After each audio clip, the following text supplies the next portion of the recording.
저희들 지난 시간에 뿌리가 튼튼하면 우리가 오래 간다는 그런 말씀을 들었습니다.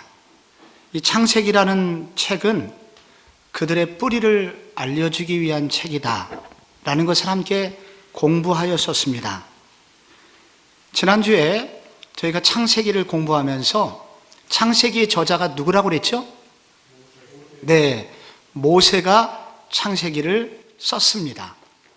그러면 창세기라는 이 책이 모세가 처음 썼을 때 이 설교를 처음 들은 분들이 있습니다. 그분들은 누구이겠습니까? 그것은 이제 막 출애굽을 해서 광야를 걷고 있는 가나안 땅을 향하여 전진하고 있었던 광야의 백성들이었습니다. 그런데 그들은 오랫동안 노예 생활을 했기 때문에, 그리고 오랫동안 애굽의 신, 그리고 이 세상이 태양신에 의해서 만들어진 줄로 그동안 잘못 알고 있었습니다. 그래서 하나님께서는 이 모세를 통해서 알려주기 원하시는 게 있습니다. 빠르게 이제 이스라엘 백성들이 빨리 하나님께서 이 우주를 창조하신 것과, 그리고 이 하나님의 백성이 얼마나 존귀한 존재인지를 알려주시기 위해서 하나님께서는 이 성경을 기록하였다는 것입니다. 여러분, 지난주에 창세기 1장부터 3장까지를 공부하였습니다. 창세기 1장에는 뭐가 나왔죠? 하나님이 천지를 창조하셨다는 것입니다. 이 놀라운 천지는 하나님이 창조하셨는데, 하나님, God, God, 일반적인 하나님이 창조하신 줄 알았는데 창세기 2장에 그 하나님의 이름이 나옵니다. 뭐였습니까? 야훼, 여호와라는 이름을 갖고 있었고, 그 여호와 하나님은 바로 이스라엘 백성들을 구원해 주신 하나님이었습니다. 일반적으로 어떤 신이 우주를 만든 것이 아니라 바로 이스라엘의 하나님, 우리 신약 백성들에게는 우리를 구원해 주신 성경의 그 하나님이 바로 천지를 창조하셨다는 것을 우리가 배웠습니다. 2장에서는 무슨 얘기가 있었나요? 온 천지 우주 만물을 만드실 때 가장 중요한 핵심, 하이라이트가 있었습니다. 뭐였습니까? 인간을 창조하셨다는 것입니다. 그런데 인간은 어떻게 창조되었는가? 바로 하나님의 형상을 따라서 창조되었다는 겁니다. 이것은 마치 아버지의 유전인자를 자식이 그대로 가지고 가는 것처럼 하나님의 성품과 하나님의 고귀한 것들을 인간이 가지고 창조되었다는 것입니다. 그래서 어떤 사람은 인간은 피조물의 왕관이다 라고 별명을 붙였습니다. 하나님은 이 인간을 창조하시면서 생육하고 번성하여 땅에 충만해라, 그런 축복을 주셨습니다. 그건 무슨 뜻이냐면, 내가 너를 통해서 나의 능력과 내가 너를 통해서 온 우주에 나의 성품이 가득 찼으면 좋겠다. 너는 나의 대리자야. 나를 대신해서 너는 이 우주를 다스렸으면 좋겠다 하는 하나님의 꿈과 소망이 바로 이 아담과 하와에게 있었던 것입니다. 그런데 여러분, 창세기 3장에는 무슨 얘기가 나옵니까? 그 아름다운 인간들, 그 아담과 하와에게 뱀이 찾아옵니다. 사단이 가장 영특하게 생긴 뱀의 모습을 하고 바로 하와를 찾아왔습니다. 그런데 하와는 결국은 선악과를 먹어버리고 말았죠. 선악과는 신비한 과일이 아니라고 말했습니다. 무엇이었습니까? 선악과는 하나님의 계명을 생각나게 하는 장치였습니다. 동산 중앙에 너는 이것을 먹지 말라 라는 첫 번째 계명을 주시면서, 너는 피조물, 나는 조물자야. 네가 만약에 이 나의 계명 안에 거하면 너는 안전해. 이 하나님의 계명, 피조물이 이 창조주의 울타리 안에 있을 때는 안전하지만 이 창조주의 명령을 거부하게 되면 너는 매우 슬프고 고단한 인생을 살게 돼. 그 장치가 바로 선악과였습니다. 근데 여러분, 아담과 하와가 어떻게 했습니까? 그것을 먹어버리고 말았습니다. 하나님의 고귀한 명령은 외면하고 사단의 유혹, 사단의 말에 순종하기로 작정한 것입니다. 이것을 성경은 죄라고 말합니다. 아담과 하와가 죄에 빠졌습니다. 그래서 에덴 동산으로부터 추방되었죠. 지난주에 우리는 3장까지 이렇게 공부를 했습니다. 그런데 여러분, 이 아담과 하와가 추방되고 난 이후에, 죄를 짓고 난 이후에 창세기 4장에 그의 두 아들, 대표적인 두 아들 가인과 아벨이 나옵니다. 무슨 일이 있었나요?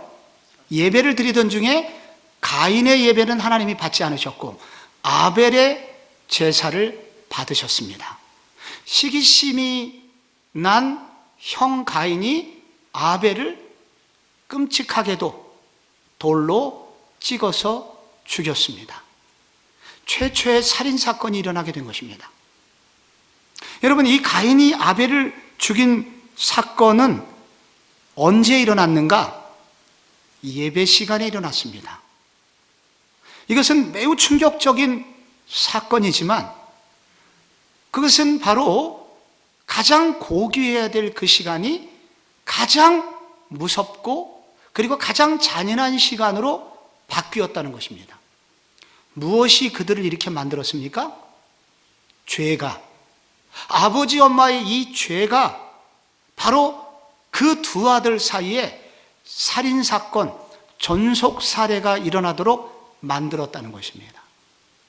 하와가 이 사실을 미리 알았었더라면 선악과를 먹었을까요? 안 먹었을까요? 내가 짓는 이 죄가 나의 후손들, 나의 자녀들을 서로 죽고 죽이는 살인관계로 몰고 가, 이것을 미리 알았더라면 안 먹었을지도 모릅니다. 그러나 하나님께서 이미 그 경고를 했음에도 불구하고 하와는 그 선악과 하나님의 계명 지키는 것을 거절하고 사단의 말을 듣게 되면서 결국 자녀들 사이에 이 슬픈 일을 만들었다는 것입니다. 여러분, 죄라는 것은 단순하게 해결되는 문제가 아니라는 거예요. 그래서 여러분이 가지고 계신 45쪽을 한번 펴보시겠습니까? 여러분에게 나눠드린 책 45쪽을 보시면 거기 영성의 쌤 가운데 나오는 게 있습니다. 거기를 한번 1번 이렇게 나오죠? 죄는 심판을 받고 장수를 바꾼다고 사라지는 것이 아니다. 시간이 지나면서 죄는 거점을 확보하고 급격한 성장을 보이고 있다는 것입니다. 그리고 예배 시간에 이게 일어났기 때문에 죄는 가장 고귀한 시간도 가장 처참하게 바꾸는 괴력이 있다는 사실을 보여주고 있는 것입니다. 여러분, 이것이 죄입니다. 여러분, 이 창세기 4장 뒷부분부터 5장에는 가인의 후손들의 이야기가 나옵니다. 그리고 5장에는 죽은 아벨을 대신해서 아벨을 대신하는 경건한 후손 셋이라는 아들이 있습니다. 이 셋이라는 아들, 참 한국말이 멋있어요. 하나 둘 셋 할 때 여기 세 번째 아들로 돼서 셋째가 태어난 것 같은데 우리나라 말의 셋이 아니라 원문의 셋이라고 발음하는 인물이 태어납니다. 그래서 사실은 이 4장에는 가인의 후예가 나오고 그리고 5장에는 아벨의 뒷사람 셋의 계보들이, 족보들이 나오고 있습니다. 여러분, 이 둘은 같은 아담의 후손들이기 때문에 겉으로 보면 친척입니다. 매우 가까운 친척이지만 그리고 그러다 보니까 그의 자녀들의 이름도 비슷한 이름이 여러 명이 나옵니다. 그러나 놀랍게 이 두 계열의 삶은 너무도 달라요. 앞으로 여러분이 창세기를 읽을 때 매우 주의해서 읽어야 되는 것이 있는데 창세기는 족보들이 여러 개가 나온다는 겁니다. 족보를 히브리어로 톨레도트 이렇게 부르거든요. 이 톨레도트이라는 족보가 11번이 나옵니다. 그런데 이 11번이 나올 때마다 한 섹션의 이야기가 끝나고 새로운 섹션을 시작하거나 혹은 지나간 이야기를 요약하는 그런 의미로서 이 족보가 등장하고 있습니다. 그래서 이 창세기를 연구함에 있어서 이 족보는 매우 중요해요. 그래서 앞으로도 여러분이 창세기를 읽어보면 여기 10장에 가면 함의 족보와 셈의 족보가 나오고요. 25장에 이스마엘의 족보와 이삭의 족보가 나오고요. 36장에는 에서의 족보가 나오고 야곱의 족보 등등 이렇게 11번의 족보가 등장을 하고 있습니다. 그러면서 창세기는 계속해서 이것을 물어요. 너희는 이 족보 중에서 어느 족보에 속하는가? 너는 어느 계보의 사람인가? 하는 것을 창세기는 계속해서 묻고 있는 것입니다. 그래서 그 첫 번째에 해당하는 것이 바로 가인의 족보와 이 셋 계열의 족보가 등장하는 것입니다. 여러분, 에녹이라고 혹시 들어보셨습니까? 에녹은 어떤 인물이에요? 아시는 분 있어요? 에녹 그러면은 여러분이 300년을 하나님과 동행하다가 죽음을 경험하지 않고 하늘나라로 올라간 사람. 여러분 그렇게 답변하셨나요? 집안에서? 예, 맞습니다. 근데 여러분, 그것은 첫 번째 에녹이 아닙니다. 성경에는 이 에녹보다도 먼저 나오는 또 하나의 에녹이 있습니다. 어디에 나오냐고요? 창세기 4장 17절을 보십시오. 창세기 4장 17절에 누가 나와요? 가인의 얘기인데 4장 17절에 가인이 여러분 에덴 노땅에 거주하더니 17절에 아내와 동침함에 그가 임신하여 누구를 낳아요? 에녹을 낳잖아요. 에녹을 낳은지라 가인이 성을 쌓고 그의 아들의 이름으로 성의 이름을 뭐라고 했어요? 에녹이라고. 그래서 에녹성이 인류에 존재하게 됩니다. 그러니까 여러분 가인의 후손 중에서 먼저 에녹이라는 이름이 있었던 것입니다. 그런데 5장에 가면은 셋 계열에서 또 하나의 에녹이 나옵니다. 그게 어디에 나올까요? 5장 21절에 나오는 겁니다. 21절을 보시면 에녹은 65세에 무드셀라를 낳았고, 여러분 22절 무드셀라를 낳은 후 300년을 하나님과 동행하며 자녀를 낳았으며 그는 365세를 살았고 에녹이 하나님과 동행하더니 하나님이 그를 데려가심으로 세상에 있지 아니하였더라. 여러분 우리가 알고 있는 그 에녹이 여기 나오는 거예요. 하나님과 동행한 사람 에녹이 나오는 것입니다. 하나님과 동행했다는 말은 이 가인 계열이 아닌 셋 계열의 에녹은 하나님과 동행했대요. 동행했다는 의미는 뭐냐면 자신의 한계를 알았던 사람, 자신이 부족했기 때문에 하나님을 의지하지 않고는 살 수 없는 사람이었다는 뜻이에요. 그래서 이 에녹은 하나님을 의지하고 살았어요. 늘 심판을 의식하며 살았어요. 두려운 마음으로 살았어요. 그러다가 죽음을 보지 않고 하늘나라로 올라가게 되었습니다. 여러분, 라멕이라는 인물이 나옵니다, 성경에. 근데 이 라멕도 두 번 성경에 나와요. 먼저 가인 계열의 라멕이 나옵니다. 그게 18절에 나와요. 18절에 보면 에녹이 이랏을 낳고 이랏은 무후야엘을 낳고 무후야엘은 무드사엘을 낳고 무드사엘은 누구를 낳았습니까? 라멕을 낳았습니다. 그런데 19절에 보면 라멕이라는 이 사람은 두 아내를 맞이하였습니다. 여러분, 아내는 몇 명 있어야 돼요? 한 명. 이것은 창세기 2장에 하나님의 주례로 아담과 하와 두 사람만 결혼을 했어요. 성경은 일부일처예요. 그런데 여기 최초의 일부이처, 하나님의 창조 질서를 겁도 없이 어긴 인간. 성경 퀴즈 정답은 라멕입니다. 그런데 여러분 이 라멕이 아들이 나오는데 20절에 여러분 큰아들 이름이 뭐예요? 야발이라고 나오고요. 그 다음에 이 야발은 장막에 거주하며 가축을 치는 자의 조상이 되었다는 것입니다. 여기서 여러분, 가축을 치는 자의 조상이 되었다는 말은 예전에는 한두 마리씩 가축을 쳤는데 이 야발이라고 하는 장남은 전문적으로 가축업을 했다는 것입니다. 목축업의 시조예요. 근데 이 히브리어라는 미크네라는 단어인데 이 단어가 아주 묘한 단어예요. 이 단어는 단지 동물만 가축을 삼은 것이 아니라, 목축을 한 게 아니라 누구도 잡았을까요? 인간을 사냥에다 잡았습니다. 그래서 이 야발이라고 하는 이 사람은 소나 양뿐만 아니라 수단과 방법을 가리지 않고 사람까지 잡아다가 사육을 해서 결국은 최초의 노예 제도를 만든 사람입니다. 이렇게 끔찍한 일을 야발이라는 아들이 했습니다. 21절에 그 동생 이름이 나와요. 누구예요? 유발입니다.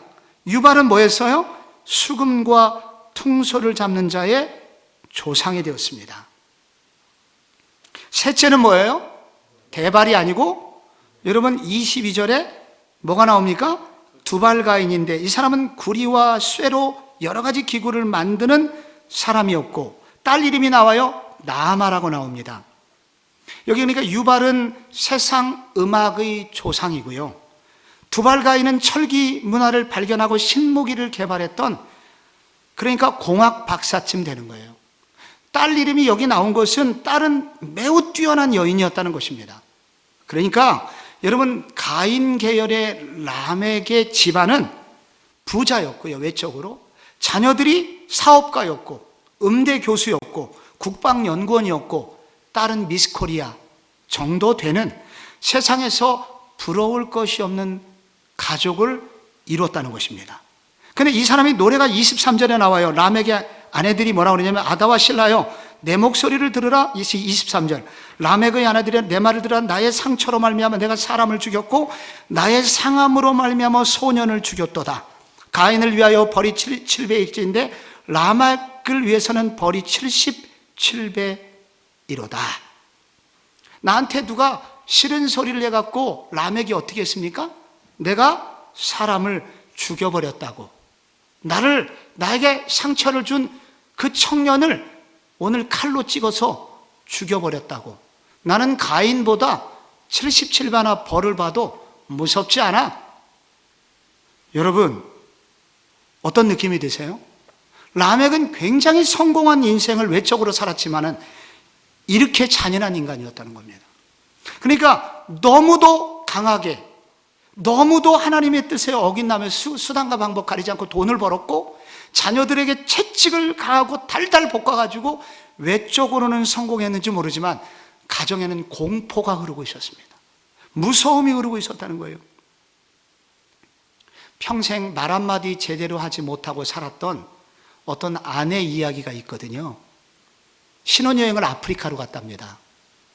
그래서 낙타를 빌려 타고서 이제 산을 오르고 있었는데, 남편이 탄 낙타가 갑자기 얼마 올라가다가 발작을 일으켜갖고 남편이 떨어졌대요.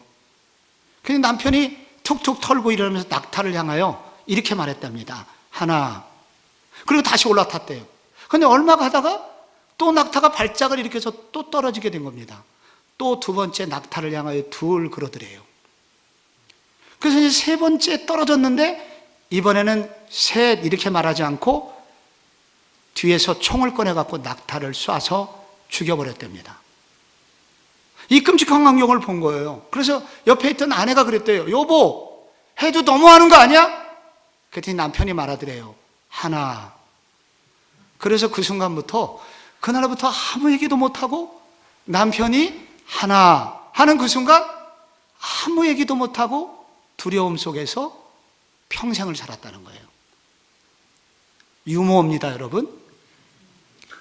여러분, 이런 남편이 누구예요? 가인 계열의 라멕이라는 사람입니다. 근데 이 동일한 인물이 여러분 5장 28절 셋 계열에도 나와요. 5장 28절 보세요. 라멕은 82세의 아들을 낳고 이름을 뭐라고 그랬어요? 노아라고 했는데 여호와께서 땅을 저주하심으로 수고롭게 일하는 우리를 이 아들이 안위하리라. 수고롭게 일했다는 거. 딱 한 구절 나와요, 라멕.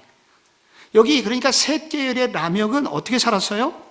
가난했고, 그렇지만 정직하게 땀을 흘리면서 일을 했다는 거예요. 투명하게 일을 했다는 거예요. 그리고 오직 한 가지, 이 셋 계열의 라멕이 남긴 게 누구냐면 노아라는 아들을 낳았다. 그리고 셋 계열의 라멕은 역사에서 사라집니다. 여러분이 이 두 족보를 비교를 해보면 가인의 계열, 이 가인의 계열은 외적으로 이렇게 화려해요. 반대로 셋 계열은 세상적으로는 결코 화려하지 않아요. 그런데 여러분, 놀라운 게 있습니다. 이 5장이 끝나면 몇 장이 나와요? 6장이 나옵니다. 6장에 보면 이 가인 계열의 사람들은 역사상 완전히 사라집니다. 대홍수에 의하여 심판을 받고 모두 다 죽어요. 근데 여러분, 그러나 셋 계열은 어떻게 되냐면 누가 나와요? 거기 노아가 나옵니다. 결국은 노아라는 사람이 남아있게 되고, 결국은 노아를 통하여 온 세상이 구원을 받으며, 이 바로 이 정직한 계열 셋 계열의 사람들은 결국은 천하를 얻게 되고, 결국은 이 하나님의 씨를 이어가는 사람이 된다는 것입니다. 가인 계열의 인생은 화려하지만 결국 바람같이 사라지는 인생이 되고 멸망받는 인생들이 되었다는 것입니다. 그래서 성경은 도전한 거예요. 당신은 어떤 인생을 선택할 것인가? 당신 가인의 후손입니까? 셋의 후손입니까? 어떤 후손이 되기를 원합니까? 라고 여러분 성경이 도전을 하고 있는 거예요. 여러분, 이런 가인 계열의 이야기가 계속 창세기로부터 시작해서 성경 전체에 흘러가고요, 셋 계열의 후손이 전체 성경에 나오고 있습니다. 그래서 이 성경을 읽어가다가 결국 셋 계열의 걸출한 인물이 하나 나와요. 그게 지난주에 공부했던 창세기 3장 15절에 여인의 후손이 이 계열을 통해서 나온다는 것입니다. 그래서 우리는 이 성경 전체가 결국은 구속사로 형성이 되어 있는 거예요. 우리는 어느 계열에 속한 사람인가? 라고 도전을 합니다. 여러분, 노아의 홍수가 나오잖아요. 노아 시대에 온 세상이 타락해가지고 하나님이 의인 한 사람이라도 찾을 길이 없었습니다. 그래서 결국 하나님께서 어떻게 하셨냐면 이 세상을 보고 후회하셨더라. 근데 후회하셨다는 이 말은 성경 원문에는 신음하셨더라, 그런 뜻입니다. 영어로 groaning이거든요. 하나님께서 한탄하셨는데 이 한탄은 그냥 한탄이 아니라 끙끙 앓으시는 거예요. 온 세상을 보니까 의인이 한 명도 없어. 그래서 결국은 하나님이 그 땅을 심판하셨는데요, 그 심판에 관한 이유를 창세기 6장 1절로 4절이 그걸 말하고 있는 거거든요. 여러분, 창세기 6장을 잠깐 한번 보시기 바랍니다. 거기 보면은 사람이 6장 1절 땅 위에 번성하기 시작할 때 그들에게서 딸들이 나니, 2절에 뭐라고 나와요? 하나님의 아들들이 사람의 딸들의 아름다움을 보고 자기들이 좋아하는 모든 여자를 아내로 삼는지라. 여러분, 여기서요, 우리가 하나님의 아들들이 나오고 사람의 딸들이 나옵니다. 그래서 여기서 우리는 하나님의 아들들과 사람의 딸들이라는 이것이 성경에서는 난해 구절이에요. 조금 성경 해석이 어려운 해석 중에 하나입니다. 그런데 이 성경에서 여러분께서 그동안 배우신 바를 통해서 보시면, 여러분 이 성경을 보면 하나님의 아들과 사람의 딸들, 여기서 하나님의 아들은 도대체 누굴까? 어떤 신학자는 하나님의 아들들은 말 그대로 천사다. 고대 시대에는 천사가 인간하고 그렇게 결합을 한 일이 고대 신화에 많이 나오지 않냐.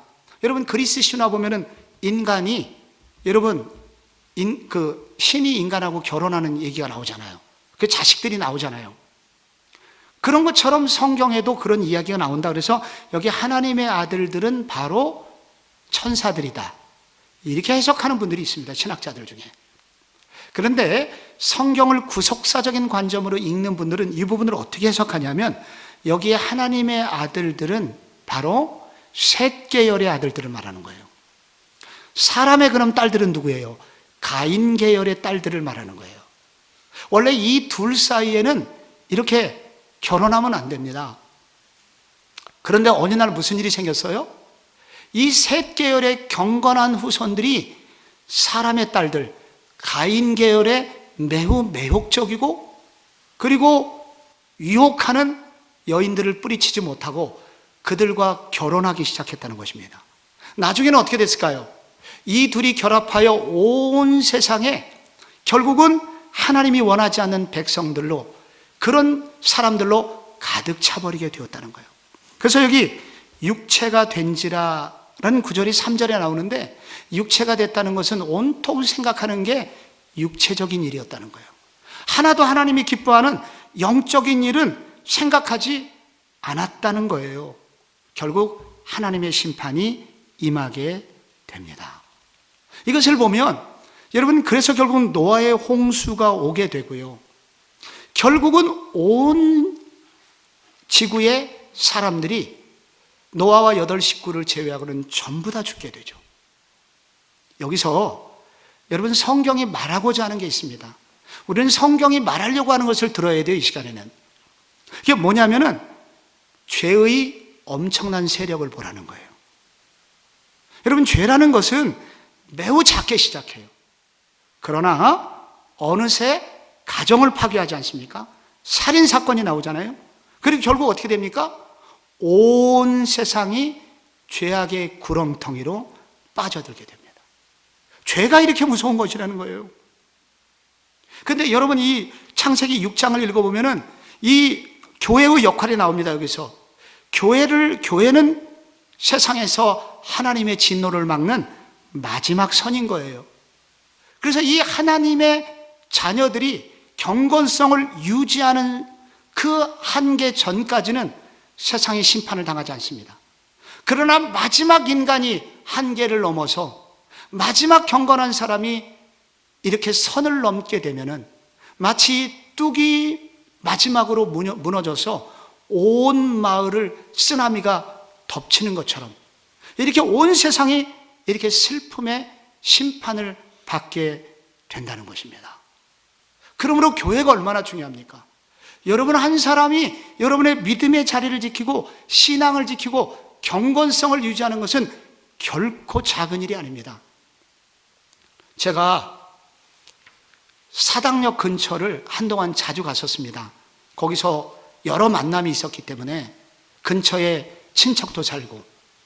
근데 이 사당역 뒤가 이제 남현동이라고 있는데, 이 사당 사거리에 남현동 쪽은 시인의 마을이에요. 거기가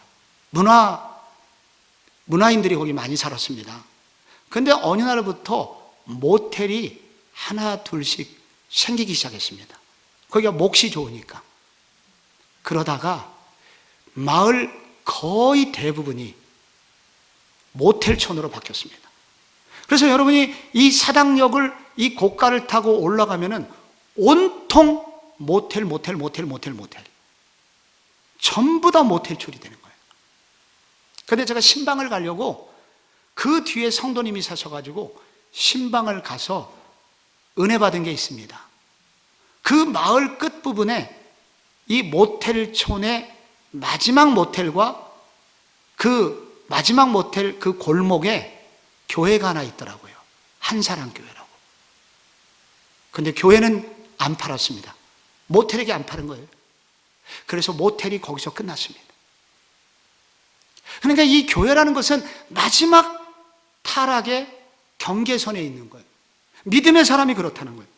믿음의 사람이 그 길을 뚝을 막고 서 있으면 홍수는 아직 범람하지 못한다는 거예요. 그런데 여러분, 창세기 6장은 슬프게도 마지막 경건을 유지해야 되는 사람조차도 하나님의 사람들이 이 인간의 딸들, 세속적인 가인 계열의 딸들과 섞이게 되면서 결국은 온 세상은 이렇게 심판을 받게 되었다는 것입니다. 여러분, 이 홍수의 심판 이후에 노아와 8 식구가 살아남지 않습니까? 그래서 하나님은 다시 한번 기회를 주세요. 그래서 노아의 세 아들 셈, 함, 야벳을 통하여 세상은 다시 번성하게 됩니다. 그게 창세기 9장, 10장, 11장에 나옵니다. 근데 여러분, 11장에 무슨 얘기가 나오냐면 그 많은 사람이 늘어나게 되고 그 다음에 그들에게 하나님께서 좋은 문화를 주셔서 문화가 발달해요. 그래서 문화가 얼마나 발달했냐면 그들은 높은 탑을 만들 수 있을 정도의 기술력을 갖게 됩니다. 그런데 그들은 그 기술력을 가지고 무엇을 만들었을까요? 바벨의 도시를 만들려고 했습니다. 그 중에 가장 상징적인 탑, 바벨탑을 쌓기 시작했습니다. 여러분, 문화를 가지고 건축 양식을 발전시키는 것이 좋은 일이죠. 근데 문제는 뭐였냐면 그 의도가 악했어요. 그리고 그 건물의 마지막에는 항상 지금도 고고학이 발견해낸 것은 거기에 지구라트 위에 뭐가 있었냐면은 달신을 숭배하는 우상의 터전이 만들어졌습니다. 결국은 그들의 의도는 뭐냐면은 하나님을 대적하고 결국은 자신의 이름을 높이기 위해서 그리고 많은 노예들을 잡아다가 그들을 죽여가면서 애굽의 피라미드처럼 그렇게 사람을 죽여가면서 핍박해갖고 자기가 원하는 니므롯 같은 사람이 주인공인데 그가 결국은 바벨의 도시를 만들었다는 거예요. 결국 하나님께서는 그런 사람들에게 저주를 내리셔서 그들에게 언어를 혼잡게 함으로 결국 온 세상에 흩어지게 되는 흩어짐의 저주를, 아니 흩어짐이 저주는 아니고 흩어짐의 심판, 언어의 저주를 받게 됩니다. 그래서 그 지긋지긋한 여러분 외국어, 영어나 중국어나 여러분 이런 것들을 우리가 공부 안 해도 됐었는데 원래 바벨탑의 그 인간들 때문에 오늘날 이와 같이 고통스럽게 공부를 하고 있는 거예요. 이것이 창세기 11장까지 이야기입니다. 그래서 11장까지 읽으면은 무슨 얘기가 나오냐면은 하나님께서 온 세상에 인간을 통해서 온 세상이 복을 받기를 원하셨지만 그러나 결국은 인간이 사단의 말에 순종하여 죄가 세상에 들어왔고 죄는 무서운 속도로 자라나서 온 세상을 멸망의 위기에 몰아넣습니다.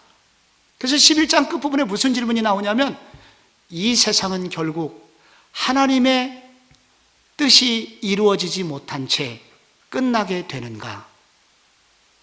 하나님이 지으신 창조의 세계는 결국은 이대로 끝나는가? 바벨탑 이후에 인류는 소망이 있는가? 없는가? 이런 질문으로 끝나게 됩니다. 여러분 어떻게 될까요? 결국 이 창세기의 이 질문 끝에 여러분의 답변은 무엇입니까? 소망이 있다 없다? 왠지 있을 것 같아요. 왜냐하면 성경책이 이렇게 두꺼운 거 보면은 분명히 있을 것 같아요. 12장에 뭔가 있을 것 같아. 여러분 드디어 그 해답이 12장에 나오는데 12장에 누가 나옵니까 여러분? 아브라함이 나옵니다. 그 유명한 아브라함, 새로운 세대인 아브라함이 등장합니다. 여기서 아브라함을 통해서 하나님이 이루시고자 하는 것이 있는 거예요. 하나님께서는 이와 같이 계속해서 반역하는 세상을 포기하지 않으시고 어떻게 했다? 다시 하나님의 꿈을, 아담을 통해서 이루지 못한 하나님의 꿈을, 노아를 통해서 이루기를 원했던 하나님의 꿈을 다시 누구를 통하여? 아브라함을 통하여 이루기를 원하신다 하면서 하나님은 다시 시작하시는 겁니다. 그래서 여기에는 포기를 모르는 하나님의 열정이 나오는 거예요. 다시 아브라함을 일으키신 것은 포기하지 않는 하나님, 이 세상 나라를 포기하지 않으시고 인간을 포기하지 않으시고 구원하실 뿐만 아니라 창세기 1장에 당신의 영광을 인간을 통해서 나타나기를 원하시는 하나님의 그 역사를 일으키시기를 원하시는 것을 알 수가 있습니다. 여러분께서 주목해 보셔야 되는 게 창세기 12장 1절, 2절, 3절입니다. 여기에 보시면요, 여러분 창세기 12장 1절부터 뭐가 나오냐면은 여호와께서 아브라함에게 이르시되 너는 너의 고향과 친척과 아버지의 집을 떠나 내가 내게 보여줄, 그 다음에 뭐라고 나와요? 땅으로 가라. 땅으로 가라고 나오죠? 땅이 나옵니다. 2절에는 내가 너로 뭐를 이루고 큰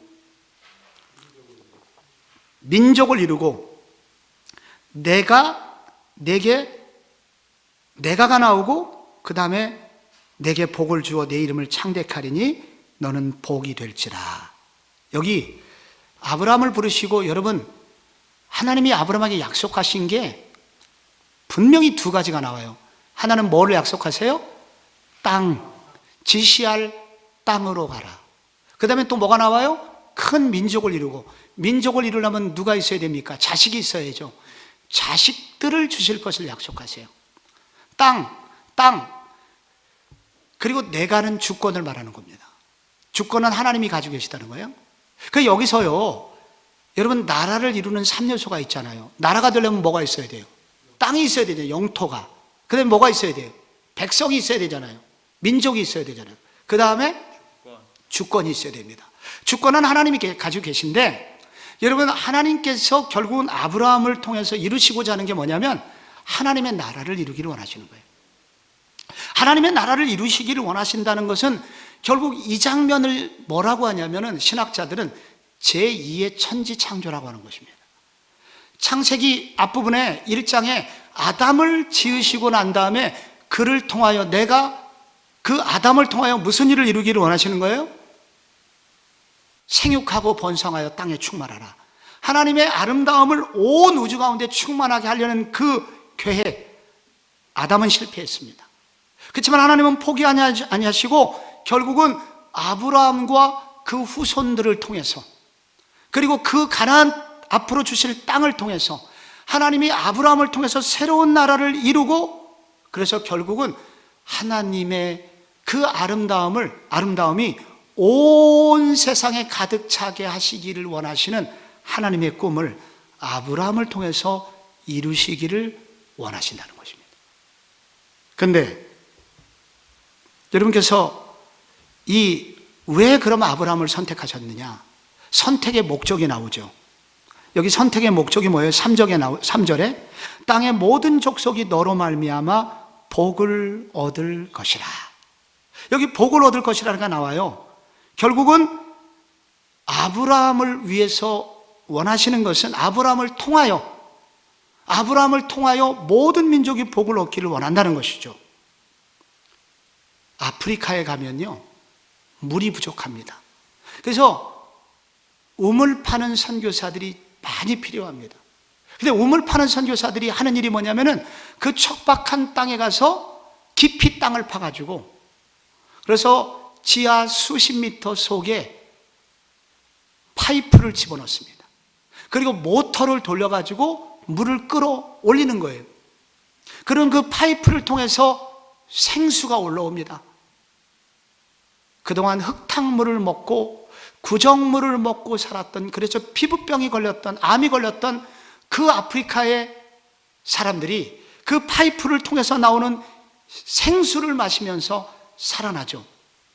그거를 채널이라고 그래요. 파이프라고 그래요. 아브라함을 통해서 하나님이 원하시는 것은, 아브라함아, 내가 너를 통해서 너를 축복의 통로로 만들고 싶다. 너를 통해서 온 세상이 구원을 받기를 원해.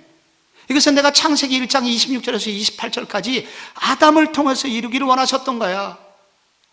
아브라함아, 너는 앞으로 내가 너를 통해서 큰 민족을 이루고 아브라함 너의 나라를 통해서 축복의 통로가 되게 할 거야. 그러면서 아브라함을 하나님이 선택하십니다. 여러분이 기회가 되신다면 성지순례를 추천합니다. 이스라엘 땅에 가면요, 큰 호수가 두 개가 있습니다. 북쪽에 갈릴리라는 호수가 있고, 그리고 남쪽에 사해라는 더 큰 호수가 있습니다. 여러분 알다시피 사해, 죽음의 바다입니다. 저도 그 위에서 가만히 누워 있으면 두둥실 떠요. 소금이 그냥 너무 많아갖고 결론 그 생물이 살 수가 없는 죽음의 바다입니다. 근데 갈릴리 바다를 가면요, 너무나 아름다운, 주변이 그냥 초목으로 우거지고 너무 환경이 좋다 보니까 특급 호텔들은 요즘 갈릴리 호수 주변에 즐비합니다. 그래서 사람들은 요즘 갈릴리 바다 근처에서 살기를 원해요. 그런데 갈릴리하고 사해의 결정적인 차이가 있습니다. 갈릴리는 시간만 나면 그 물을 남쪽으로 흘려보냅니다. 그래서 갈릴리에 있는 물들은 계속 흘러내려가요. 그런데 사해 바다는 받아 먹기만 합니다. 사해 바다는 밑에 뚫려 있지가 않아요. 그래서 물이 흘러가질 않습니다. 깊이는 엄청 깊은데 물이 흘러가지 않기 때문에 결국은 썩게 되고 죽음의 바다가 됩니다. 하나님은 이스라엘이라는 지형을 통해서도 우리에게 말씀하시는 거예요. 너는 갈릴리 호수가 될 거냐, 사해 바다가 될 거냐. 이것이 여러분 아브라함을 향하신 하나님의 계획이었어요. 나는 너를 통해서 내가 사람들에게 주기 원하는 나의 능력과 나의 지혜와 나의 축복을 너를 통해서 이루기를 원해.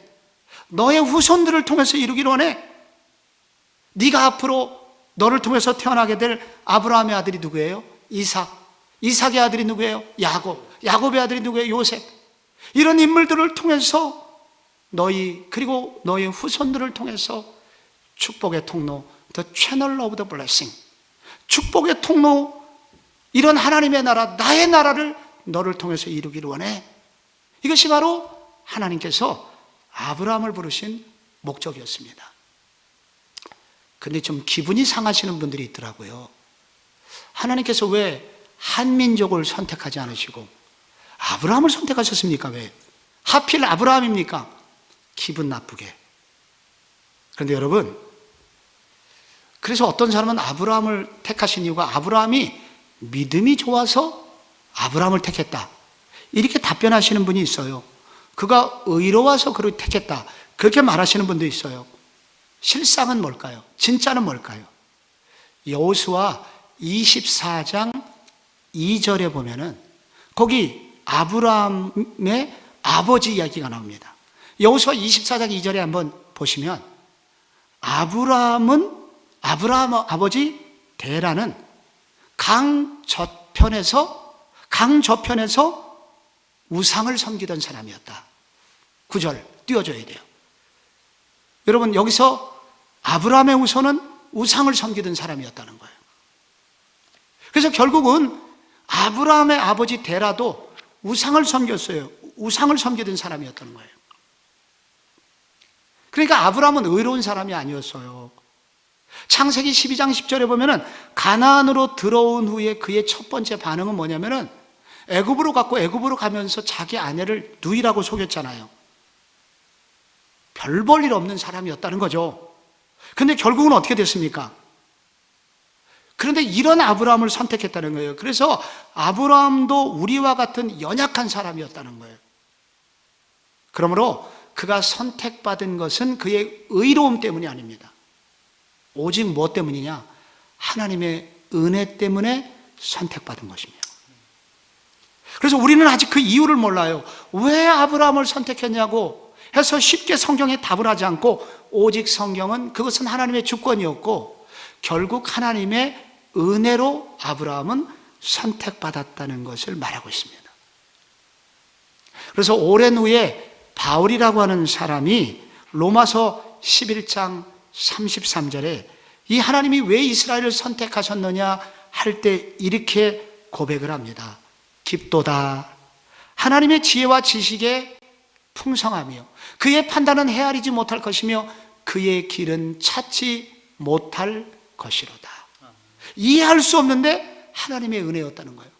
너무 깊은 하나님의 은혜, 이해할 수 없다는 거예요. 그래서 여러분 찬송가 310장에도 그런 고백이 있잖아요. 아, 하나님의 은혜로 이 쓸데없는 자 왜 구속하여 주는지 난 알 수 없도다. 여러분, 청소부가 빗자루를 가지고 거리로 나갔더니 이미 누가 청소를 해갖고 너무 깨끗해졌어요. 그거를 어떤 사람이라고 그러냐? 쓸데없는 사람이라고 그럽니다. 전부 다 청소를 했기 때문에. 이거 유머입니다, 여러분. 지금 웃으셔야 돼요. 근데 우리도 고백하죠. 하나님의 은혜로 이 쓸데없는 자. 우리는 정말 쓸모없는 사람이었는데 결국은 하나님께서 우리를 선택하셔서 하나님의 종들이 되게 하셨잖아요. 이게 하나님의 은혜 아니고는 생각할 수 없는 것입니다. 상식으로는 이해가 되지 않아요. 하나님의 은혜로 아브라함은 선택받았고, 그리고 하나님은 아브라함을 통하여 축복의 통로가 될 그러한 사명을 받게 된 것입니다. 그런데 여러분, 창세기에서 아브라함의 이야기가 나올 때 굉장히 다 중요하지만 정말 중요한 장면이 있다면 창세기 15장입니다. 이건 무슨 장면이냐면 아브라함이 하나님의 부르심을 받고 10년쯤 된 거예요. 근데 그때도 여전히 내가 너로 민족을 이루겠다고 그러셨는데, 민족을 이루려면 자식이 있어야 되잖아요. 근데 아직도 아브라함을 통하여 태어난 아들이 없는 거예요. 근데 하나님이 15장에 나타나셔서 뜬금없이 아브라함아, 내가 너에게 큰 민족을 이루게 할 거야. 그럼 여러분 같으면 뭐라고 말씀하시겠어요? 하나님, 지금 자식 한 명도 없는데 무슨 민족이에요? 아브라함도 화가 나가지고 그렇게 볼멘 소리를 하고, 내 집에 쓸만한 저 종 엘리에셀이라고 있는데 저 종놈이나 그냥 내 후견인이 되게 하려고 합니다. 아브라함이 화가 났어요. 그랬더니 아브라함아, 밖으로 잠깐 나와봐. 보일러실로 끌고 갈 줄 알았더니 그게 아니고 하나님께서 갑자기 하늘을 봐라. 하늘을 봤습니다. 고대 BC 21세기에 여러분, 그 아름다운 하늘, 별이 쏟아지는 거잖아요. 요즘이니까 우리가 별의 숫자를 좀 알게 되죠. 정말로 요즘 망원경으로 보면 별이 여러분 수조 개가 아니라 셀 수 없는 엄청난 별들이 있잖아요. 내가 하늘의 뭇별들처럼 네 후손을 많게 할 거야. 아브라함이 그러죠. 뭘로 믿습니까, 하나님? 그래? 너 못 믿겠냐? 그래서 아브라함에게 하나님 말씀하십니다. 너 그러면은 너 재물을 좀 준비해. 여러분, 그게 준비하라고 한 것이 9절에 나옵니다. 9절 말씀에 보면은 여러분, 성경에 이런 구절이 나와요. 여호와께서 아브라함에게 이르시되 나를 위하여 3년 된 암소와 암염소와 순양과 산비둘기와 집비둘기 새끼를 취하라. 이렇게 하나님이 갑자기 요구하십니다. 이 말씀은 당시 그 고대 중동 아시아에서 언약을 맺자는 뜻입니다. 그 뜻이 사람들 사이에 약속을 하잖아요. 우리는 서로 새끼손가락을 걸고 약속을 하죠. 근데 이 약속이 큰 약속, 계약 정도 되는 큰 약속의 경우에는 오늘날은 공증을 쓰잖아요. 그런데 고대 시대에는 뭘 했냐면은 이렇게 짐승들을 잡아가지고 반으로 벌려놓고, 그리고 언약의 그 두 당사자가 그 피의 길을 걸어가는 것입니다. 그리고 뒤돌아서서 말하는 거예요. 만약에 우리 둘 중에 한 사람이라도 이 언약을 깨면 이 짐승처럼 쪼개질 겁니다. 그리고 그 짐승을 삶아가지고 잔치를 하면, 고대 시대에서 고기를 먹는다는 건 너무 귀한 일이었어요. 동네 사람들을 다 불러갖고 잔치를 합니다. 우리가 언약을 잘 지키면 우리 둘뿐만 아니라 많은 사람들이 복을 받을 겁니다. 이게 고대 시대의 중동의 언약의 방식이었어요. 하나님께서는 아브라함에게 내가 너와 이런 언약을 맺기를 원한다 그랬습니다. 그래서 고대 시대에는 남녀의 결혼을 할 때, 그리고 혹은 양자를 입양을 할 때, 그리고 국가 간의 주군과 봉신 사이에 계약을 맺을 때, 이런 방식으로, 언약의 방식이라는 방식을 통해서 이렇게 계약을 맺게 된 것입니다.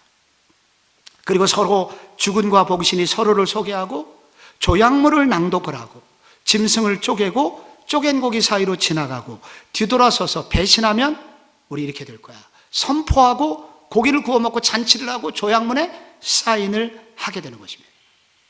그래서 히브리어로 언약이라는 단어가 베리트 이렇게 쓰는데 이게 바로 쪼개다라는 뜻이에요.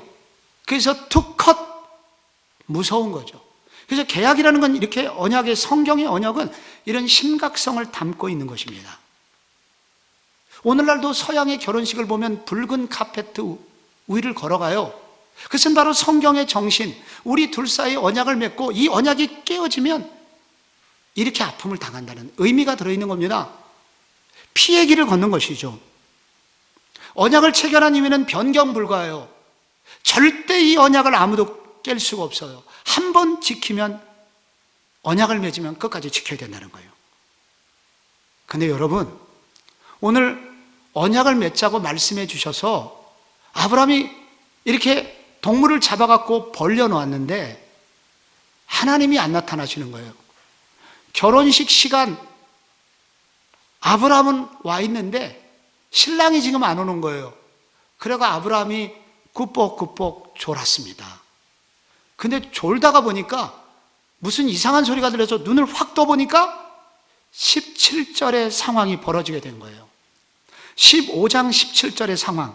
여러분 거기 한번 읽어봐요. 성경 있죠? 이 부분은 다 찾아서 읽으셔야 됩니다. 15장 17절 시작. 해가 져서 어두울 때에 연기나는 화로가 보이며 타는 횃불이 쪼갠 고기 사이로 지나더라. 그날에 여호와께서 아브라함과 더불어 언약을 세워, 약속에 나옵니다. 이 땅을 네 후손들에게 줄 것이다. 여러분, 그 쪼갠 고기 사이로 원래 누가 지나가야 됩니까?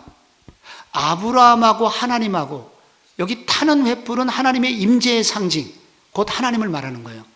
하나님하고 아브라함하고 같이 그 길을 지나가야 되는데 기습적으로 누구만 지나가고 있어요? 하나님만 지나가고 계신 겁니다. 이 말은 하나님은 아브라함이 비록 이 언약을 지키지 못한다 하더라도 나는 아브라함하고 약속한 것을 끝까지 지킬 거야. 나는 아브라함에게 주기로 약속한 이 자손의 문제와 민족을 이루는 일과 그리고 이 땅을 아브라함에게 주겠다는 약속을 결코 외면하지 않을 거야. 끝까지 이 약속을 지킬 거야. 아브라함이 배신해도 나는 이 길을 갈 거야 라는 하나님의 그런 결심이 여기 들어가 있는 것입니다. 그래서 그날 아브라함이 맺은 언약을 성경은 그 언약을 뭐라고 그러냐면, 여러분 뭐라고 그럴까요? 은혜 언약이라고 그럽니다. 그리고 하나님께서 일방적으로 이 언약을 맺어서 무슨 언약이라 할까요? 일방 언약이라고 그래요. 그래서 여러분 이 단어는 외우셔야 됩니다. 은혜 언약, 일방 언약. 여러분, 만약에 아브라함도 그 길을 함께 걸어갔다면 어떻게 됐을까요? 아브라함은 16장 이후에는 나타나지 못합니다. 왜냐하면 벌써 이 언약을 맺은 지 얼마 후에 아브라함이 하나님하고 약속을 깨고 믿음이 약해져 갖고 하갈이라는 첩을 얻어요. 그럼 아브라함은 거기서 끝난 겁니다. 아브라함의 후손이 얼마나 하나님을 배신했습니까? 그러면은 아브라함의 후손은 완전히 진멸당해야 돼요. 그러나 하나님께서는 아브라함과 그의 후손들을 그렇게 심판하지 않으셨습니다. 왜? 하나님 홀로 그 길을 걸어가셨기 때문에. 내가 모든 그 너희들의 연약함을 대신하여 내가 이 길을 걸어갈 거야. 나는 이 후손들, 너희들이 비록 배신한다 하더라도 나는 이 약속을 지킬 거야. 그 의미가 여기 들어가 있습니다. 그러면 계속해서 여러분, 아브라함의 후손들이 약속을 안 지키면 어떻게 됩니까? 이 언약의 내용에 따르면은 여러분 이 언약을 맺은 사람이 죽어야 됩니다. 그 말은 하나님이 죽어야 된다는 얘기예요. 그래서 결국은 어떻게 되냐면, 여러분이 이 이야기 성경을 계속 읽다 보면은 결국은 여러분 하나님이 죽게 되는 이야기가 나옵니다. 어디서 죽어요? 하나님이 갈보리 십자가 위에서. 하나님의 아들 예수님께서 이 땅에 오셔가지고 결국은 십자가에서 달려서 죽음을 당하십니다. 그 왜 죽으시냐면은 바로 이 아브라함과 언약을 맺을 때 우리 둘이 언약을 어기게 되면은 둘 중에 하나는 쪼개져야 되기 때문에 하나님이 이 언약을 지키시기 위해서 결국은 예수 그리스도께서 죽음을 당하게 되신 겁니다. 여러분, 우리가 구원받게 된 것, 우리가 하나님의 자녀가 된 것은 그러므로 우리의 선행 때문에 구원받은 게 아니에요. 우리가 비록 악하고 우리가 죄가 많고 우리가 많은 문제가 있지만은 하나님께서 우리와 맺으신 언약이 있기 때문에 그 하나님의 신실함 때문에 하나님이 대신 쪼개져 주셨기 때문에 결국은 우리에게 구원의 길이 열리게 된 것입니다. 그래서 에베소서 이 2장 10절에 그런 유명한 말씀이 있죠. 2장 8, 9절에 너희가 그 은혜를 인하여 믿음으로 말미암아 구원을 받았나니 이것이 너희에게서 난 것이 아니요 하나님의 선물이라. 이는 행위에서 난 것이 아니니 누구든지 자랑하지 못하게 하려 함이니라. 하나님의 은혜로 우리가 구원을 받게 된 것입니다. 우리의 구원이 확실한 이유는 이 구원이 나로부터 시작된 것이 아니기 때문입니다. 하나님으로부터 시작되었기 때문에 한번 믿기만 하면 우리를 영원히 지켜주시겠다는 하나님의 약속 때문에 언약에 신실하신 하나님 때문에 오늘 우리는 구원을 받게 된 것입니다. 아브라함의 언약, 여러분 하나님 나라를 이루는 하나님께서 당신의 나라를 운영해 가시는 굉장히 중요한 방편이 언약인데 그런데 아브라함과 맺으신 언약은 무슨 언약이라고 그랬어요? 은혜 언약이었어요. 또한 일방적으로 맺어서 일방 언약이라고 그랬습니다. 성경에는 그래서 많은 언약이 나와요. 노아 언약, 아브라함 언약, 다윗 언약. 근데 이런 언약들을 공부하시면서 앞으로 하나님께서 당신의 나라를 운영하시는 방식을 여러분이 이해하셔야 됩니다. 여러분, 하나님께서 아브라함에게 땅을 주시겠다고 약속하셨죠. 하나님께서 아브라함에게 땅을 주셨을까요? 그 땅 얘기가 창세기 23장에 나옵니다. 그때까지 아브라함은 땅이 한 평도 없었어요. 목축업을 했기 때문에 물론 땅에 대해서도 땅을 그 당시 사람들이 팔질 않았습니다. 왜? 땅이라는 것은 조상이 후손들에게 물려주는 기업이었거든요. 그래서 땅을 판다는 것은 여러분 이것은 자기 가문을 파는 거나 마찬가지로 고대인들은 생각했어요. 그래서 땅은 아무나 살 수 있는 게 아닙니다. 이 민족이 돈 있다고 사는 게 아니에요.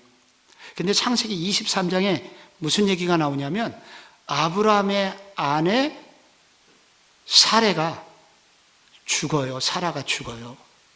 그럼 이거 매장을 해야 되잖아요. 장례를 치러야 되는데 장례 치를 땅이 없는 겁니다. 너무도 불행하게도. 그래서 당시에 그가 헷 족속의 마을에 아브라함이 기거하고 있었습니다. 그런데 그때 아브라함이 아주 성실하게 살았어요. 주변 사람들에게 인기가 좋았습니다. 그래서 이 사정을 알고서 헷 족속 사람에게 찾아갔습니다. 참 어려운 문제지만 나한테 좀 땅 좀 팔라고. 그랬더니 아브라함이 아주 성실하게 살았기 때문에 그 땅을 팔 필요가 있겠느냐. 그냥 내 땅을 좀 쓰시라. 거기에 막벨라라고 하는 굴이 있었습니다. 이스라엘은 장례를 굴 속에 해요. 굴에다 넣고 바위로 구멍을 맞습니다. 그리고 그 앞에 있는 그 진입로가 필요하니까 밭까지. 그래서 막벨라 굴과 막벨라 굴 앞에 있는 밭을 쓰라고 해쪽 속의 족장이 그렇게 얘기를 해줍니다. 여러분 어떻게 하시겠어요? 땡 잡았네. 땅도 살 필요가 없이 그냥. 그런데 아브라함은 그냥 먹질 않았습니다. 여러분이 창세기 그 구절을 잘 읽어보시면요. 여러분 여기 16절을 보십시오. 16절에 아브라함이 에브론의 말을 따라 에브론이 헷 족속이 듣는 데서 말한 대로 상인이 통용하는 얼마를 달아. 23장 16절 은 400세겔을 달아 에브론에게 주고 아브라함이 땅을 삽니다. 은 400세겔은 당시 이 땅값의 20배나 되는 엄청난 금액이었습니다. 아니, 아브라함이 바보 같죠? 땅 공짜로 쓸어놨는데 이렇게 엄청난 20배나 주고 그 땅을 사게 됩니다. 거기다가 아내를 매장을 합니다. 아브라함이 왜 이렇게 비싼 돈을 주고 이 땅을 산지 아십니까? 나중에 그 이유를 알게 됩니다. 20배나 주고 이 돈을 치르고서 이 땅을 샀기 때문에 그 주변에 있는 사람은 모두 다 소문이 나서 멍청한 아브라함이 그 땅을 샀대. 이래가지고 아무도 그 땅을 빼앗지를 못합니다. 모두 다 아브라함 땅이라는 것을 알게 돼요.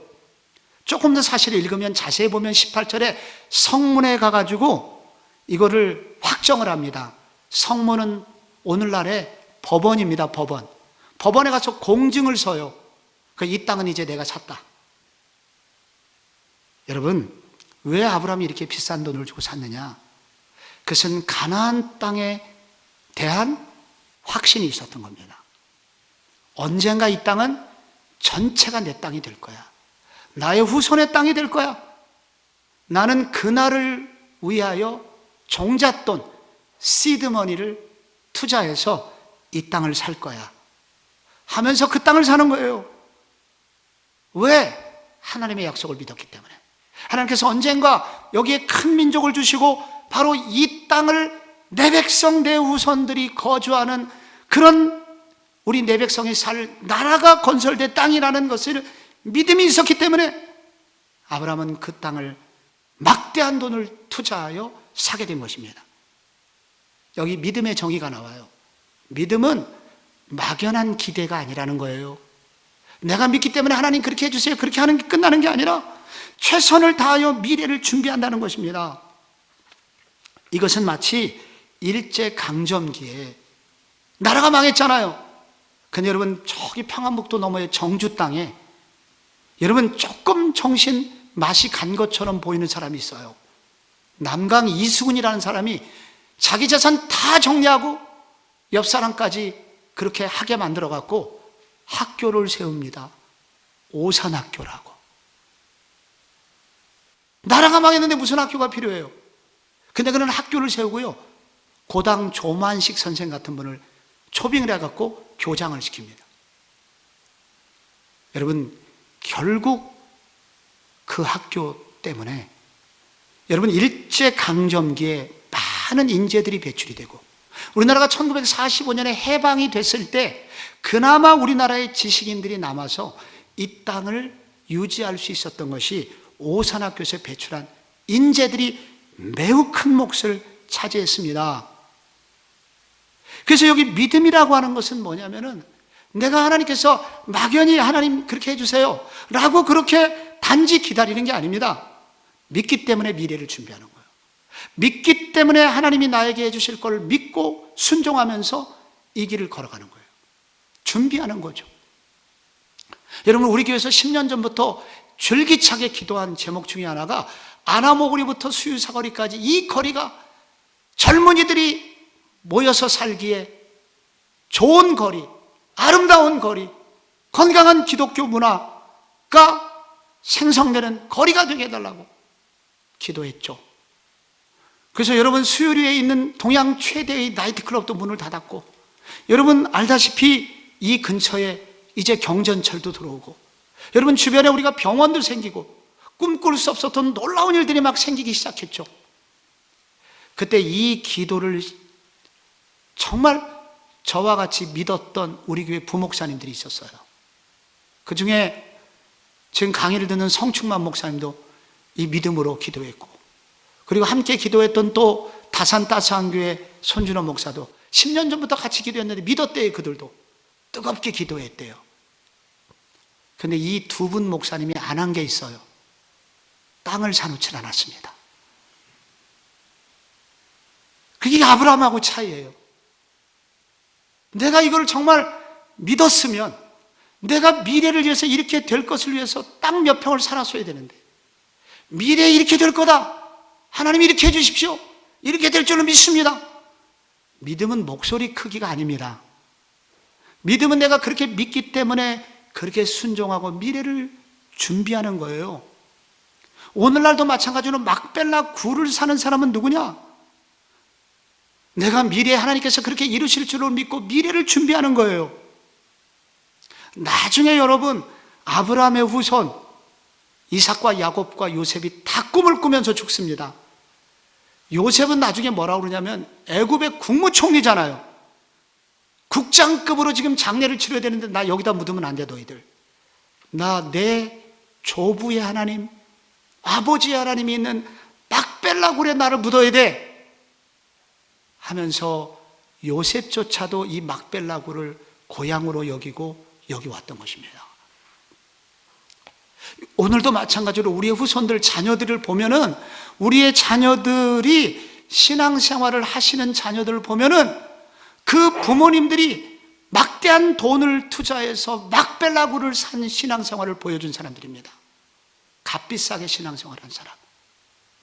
주일날 예배를 어기지 않기 위해서 자신의 모든 삶을 정리하고 심지어 남편, 그의 아버지한테 맞아가면서까지 교회 와서 예배를 드렸던 어머니들 보고 자란 아들, 그리고 교회에 막대한 정말로 귀중한 예물을 드려서 교회를 세우신 분들, 그리고 그의 시간을 쪼개서 하나님에게 가장 첫 시간을 드리려고 기도했던 기도의 어머니들, 여러분, 그런 분들의 자녀들이 여러분 결국은 막벨라 굴로 돌아오는 거예요. 근데 값싸게 신앙생활하고 언제든지 그냥 주일을, 일만 생기면 주일날 교회 안 가도 돼. 야, 이렇게 너 신앙생활을 어렵게 하냐? 신앙생활을 값싸게 하면은 결국은 아무도 돌아오지 않아요. 나중에 다 무신론자가 됩니다. 그런데 아브라함은 달랐습니다. 아브라함은 비싸게 막벨라 굴을 샀고 20배를 투자해서 후손을 위해서 종잣돈 땅을 결국은 마련하게 된 것입니다. 여러분, 아브라함이 죽었지만은 믿음의 사람이 누구인지를 보여줘요. 희망을 사는 사람입니다. 믿음의 사람은 결국 희망을 사는 사람이에요. 그래서 그 이후에 어떻게 됐을까요? 아브라함 다음에 이삭, 야곱, 요셉 이야기를 통해서 하나님은 이제 조금씩 당신의 나라를 이루어 가시는데요. 여러분이 창세기 26장, 28장 읽어보면은 하나님께서 이삭에게 나타나세요. 그러면서 약속을 하세요. 내가 너에게 땅을 주고 자손을 주고 복의 근원이 되게 할 거야. 여기서 많이 듣던 얘기예요. 아버지 아브라함에게 한 약속. 근데 조금 있다가 28장에 보면 야곱에게 또 나타나요. 손자에게. 내가 너에게 땅을 주고 자손을 주고 너 축복의 통로가 되게 할 거야. 베델이라는 곳에서 하나님이 야곱에게 또 손자에게도 말씀하세요. 그래서 이 아브라함에게 주신 언약이 이삭에게 내려가고 야곱에게 내려가는데, 근데 단순한 반복이 아니라 반복이 되고 처음에는 별 변화가 없는 것 같다가 3대쯤 가니까 갑자기 자손이 생기기 시작하는데 12배가 됩니다. 야곱이 12명의 아들을 낳아요. 그래서 결국 12지파의 깃틀이 마련됩니다. 그럼 나중에 이게 출애굽기 가면 어떻게 될까요? 다음 주를 기대하세요. 출애굽기 가면 이 숫자가 어떻게 되는지 여러분이 아셔야 돼요. 그래서 여러분이 보시면은 창세기 앞부분을 이루면 이게 어느 세월의 일이 되냐? 매우 시간이 더딘 것 같아요. 근데 하나님의 약속은 반드시 이루어지고 아브라함 세대에 매우 미미한 막벨라 굴 하나였는데 여러분 결국 그것이 씨앗이 돼갖고 엄청난 이스라엘이라는 땅이 된다는 것을 여러분은 뒤에서 보게 됩니다. 여러분 신앙생활은요 단순함의 반복 같아요. 매우 답답해요. 그래서 날마다 반복이 되는데 이 예배의 반복, 기도의 반복, 봉사의 반복, 그런데 그러는 사이에 조금씩 하나님은 성도의 꿈을 이루어 가시는 것을 보게 됩니다. 이 여러분 아브라함의 후손 중에서 하나님이 당신의 나라를 이루어 가시는, 하나님께서 이 아브라함의 후손을 통해서 하나님 나라를 이루어 가시는 하나님 나라의 운영의 특징이 있습니다. 창세기에 특별히 그게 분명하게 나타나는데, 그 중에 굉장히 중요한 원리 중에 하나가 하나님은 약자를 통해서 당신의 나라를 이끌어 가신다는 거예요. 여러분, 가인하고 아벨, 누구에게 하나님의 뜻이 임해요? 동생에게. 에서하고 나중에 야곱, 이삭의 두 아들 에서하고 야곱이 있는데 하나님의 이 뜻이 누구에게 이루어져요? 야곱. 에서는 누구예요? 털이 많았어요. 여러분, 가슴에 털이 많은 남자 인기 최고고 사냥꾼, 여러분 이건 당신의 최고의 직업이에요. 오늘날 최고의 직업 있을 거 아니에요? 뭐 좋은 직업이었단 말이죠. 그런데 이런 에서를 하나님이 선택하지 않으시고 하나님은 야곱을 통해서 당신의 나라를 이루세요. 이게 하나님 나라의 운영 방식입니다. 결정적으로 야곱에게 처음에 두 부인이 있었습니다. 그것은 레아라는 아내와 라헬이라는 부인이 있었죠. 근데 이 둘이 또 언니 동생 사이였어요. 그런데 그 아버지 라반이었는데 라반의 두 딸 중에 여러분 누가 이뻤습니까? 동생이 이뻤어요.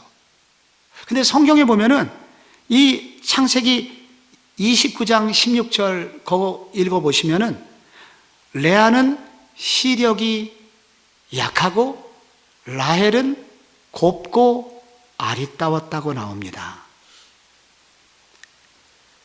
여러분, 눈빛이, 레아 언니의 눈빛은 흐리고 빙빙 돌아가는 돋보기를 낀 여자였다는 거예요. 일종의 약시였습니다. 어떤 학자는 이 부분을 사팔뜨기였다. 그래서 눈동자가 정면을 보지 못하고 자꾸 옆에를 보는데 말은 앞사람을 보고 하는 거죠. 그러나 라헬은 깊고 푸른 눈을 가졌다 라고 이 부분을 주석하였습니다. 여러분, 라반이라는 아버지가 첫날 밤에 레아를 끼워 넣기로 집어넣잖아요. 그래서 야곱이 보니까 라헬하고 결혼한 줄 알았더니 딱 깨워보니까 아침에 보니까 레아였어요. 깜짝 놀랐죠. 여러분, 아버지가 왜 이런 짓을 했나? 여러분 궁금하실 겁니다. 고대 시대에는요, 결국은 딸을 시집 보낼 때 신부 대금을 받아야 되거든요. 이것이 고대 시대에 굉장히 중요한 그 재산 목록을 늘리는 방법이었습니다. 근데 아버지 라반이 보니까 이 큰딸은 도저히 상품 가치가 없어요. 아무도 데려갈 것 같지 않아. 최소한 염소 3마리를 받아야 되는데 염소를 줘야 될 것 같아. 손해볼 것 같아. 그래도 야곱이라는 이제 아직은 정신을 못 차린 그 아들에게 야밤에 기습적으로 레아를 끼워 넣기 형식으로 판 거예요. 그래서 신부대금을 결국 받은 거죠. 7년 동안 노동을 시킬 수 있었던 거죠. 그래서 레아는 어렸을 때부터 상처를 받았습니다. 아버지에게 천덕꾸러기, 그리고 동생보다 못생겨서 상처가 많았어요. 그래서 이 레아의 꿈은 뭐냐면 나의 인생 역전은 오직 남편만 날 사랑하면 돼. 그래서 야곱을 오매불맹 기다렸는데 이 야곱은 누구만 사랑해요? 동생 라헬만 자꾸 사랑하는 거예요. 그래서 레아는 살 길은 오직 하나, 내가 아들 낳아야 된다. 근데 하나님께서 그 레아를 불쌍히 여겨가지고 하나님께서 연거푸 레아에게 아들을 낳게 하십니다. 그게 첫째 아들 르우벤, 둘째 아들 시몬, 셋째 아들 레위. 그럼에도 불구하고 남편은 자기를 쳐다보지 않아요. 계속 라헬만 쳐다보는 거야. 이 여자는 슬픔이 가득합니다. 그런데 넷째 아들을 낳습니다. 유다라는 아들을 낳아요. 근데 이 유다를 낳고는 이 레아가 좀 달라집니다. 찬양을 합니다. 그래서 유다라는 아들의 이름이 찬송이에요. 찬송을 부릅니다. 완전하지 않지만 이 레아가 드디어 남편의 속박으로부터, 남편을 향한 완전한 그리움을 하나님께로 돌립니다. 그래서 레아가 믿음을 갖게 되는 계기가 되는 거예요. 그런데 여러분, 결국은 여러분 창세기 49장을 읽어보면은 이 레아가 낳은 네 번째 아들 유다를 통해서 무슨 일이 생깁니까? 결국은 다윗이 태어나요. 다윗의 후손이 누구예요? 예수님이 태어나는 거예요. 결국은 메시아의 계보가 누구를 통해서 오냐면 레아라는 여자를 통해서 오게 되죠. 여기서 우리는 하나님께서 알려주시는 게 있습니다. 우리의 존귀함은 사람에 의해서 결정되는 게 아니다. 오직 하나님의 판단과 결정에 의해서 되는 것이라는 거예요. 그리고 진정한 목마름은 하나님에 의해서만 해결될 수 있다 하는 것을 이 구절이 말해주고 있는 것입니다. 여러분, 창세기를 처음으로 읽은 사람이 누구라고 그랬죠? 마칠 때 돼서 여러분 답변하셔야 돼요. 누구라고 그랬죠? 출애굽한 오랫동안 노예 생활을 했던 광야의 이스라엘 백성들, 그 사람들이 지금 이 책을 읽고 있던 거거든요. 근데 광야 이스라엘의 여성들도 비슷한 생각을 하고 있었어요. 이쁜 여자들 다 어디에 있었습니까? 애굽에 있었습니다. 여러분, 애굽의 여자들이 다 주인이었기 때문에 주인만이면 언제나 가장 아름다운 옷을 입고 잘 먹고 다이어트해서 소위 쭉쭉 빡빡 만들었단 말이에요, 몸매를. 그러니까 세상의 모든 남자가, 이스라엘 남자들조차도 애굽의 화려한 여자들을 보고 사는데, 애굽의 향료가 얼마나 비싼 줄 알아요? 그거를 발라갖고 곱고 아름답게 했는 거예요. 거기에 클레오파트라 같은 여자가 나중에 나오는 거죠. 그런데 여러분, 그에 비하면 이스라엘의 여자들은 노예들이었어요. 막 먹고 자랐다고요. 계속 일했기 때문에 손이 다 부러졌죠. 레아 같은 여자들이었어요. 여러분, 이 구절을 읽으면서 이스라엘 백성들이 무슨 생각을 한 줄 아세요? 그래, 가장 존귀함은 사람에 의해서 결정되는 게 아니야. 하나님이 나를 어떻게 보시느냐, 이게 중요한 거야. 하나님이 레아를 통해서 메시아가 오도록 하셨잖아.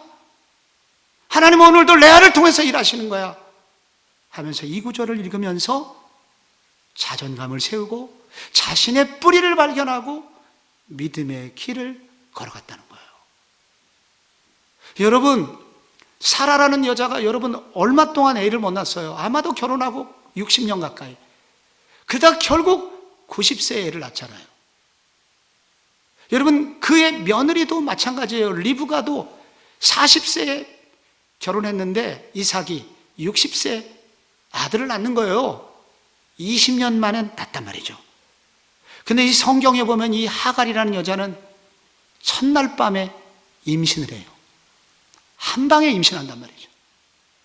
고대 사회에는 애를 낳는 게 축복의 여러분 조건 1순위였는데, 여러분, 하나님의 백성들은 이렇게 어렵고, 이렇게 믿음의 백성들은 어려운데 비신자와 그리고 하나님께 선택하지 못한 사람은 외적으로 너무 잘 되는 것 같아요. 그런데 여러분, 결국 하나님의 뜻과 하나님의 축복은 누구를 통해서 이루어집니까? 바로 이 백성들을 통해서, 믿음의 계보를 가진 약한 자들을 통해서 결국 하나님의 뜻은 이루어졌다는 것입니다. 비록 연약하지만 끊임없이 하나님 나라를 추구하고 하나님의 도우심을 구하는 자들을 통하여 하나님의 꿈은 이루어지고 있었다는 것입니다. 성도 여러분, 오늘 창세기를 마치면서 창세기의 독자가 누구라고 그랬습니까? 이스라엘 백성들. 죄로 오염되어가는 이 세상을 구원하시려고 하나님은 아브라함을 부르셨고, 아브라함과 그의 후손들에게 축복의 통로로 푸름을 베풀어 주셨고, 그런데 이것은 전적인 하나님의 뜻이었다는 것을 배웠습니다. 창세기 초기의 족장들은 매우 초라했지만은 결국 창세기의 족장들은 후손들에게 믿음을 물려줌으로써 결국은 하나님의 뜻이, 하나님의 나라가 이루어지도록 하였습니다. 이 거룩한 아브라함의 이 믿음의 세대, 여러분 것이 되기를 바랍니다.